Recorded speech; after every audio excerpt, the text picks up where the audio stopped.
Mēs esam Latvijas tirgū 25 gadi. Un šo gadu laikā mēs augām katru gadu no 6 līdz 10%. Mūsu ūdens apjomu pieauga. Mēs piegādājam ūdeni gan Lietuvai, Igaunijai. Un pienāca tas mirklis, kad mūsu iepriekšējā ražotne vairs nespēja tikt galā ar pieprasījumu.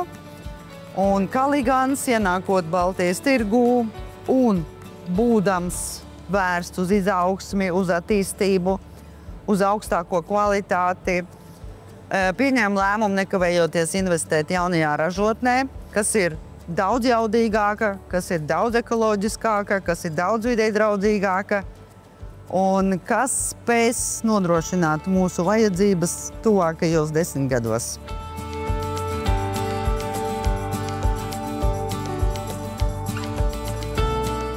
Pašvaldība ļoti novērtē uzņēmuma sasniegumus līdz šim un ļoti novēl jums attīstīties arī turpmāk, lai tie mērķi, kas jums ir nosprausti kā nākamie, attīstās un tiek sasniegti, un tas iet roku rokā ar jūsu vīziju, ar pašvaldības iedzīvotāju interesēm, un lai visiem viss izdodas.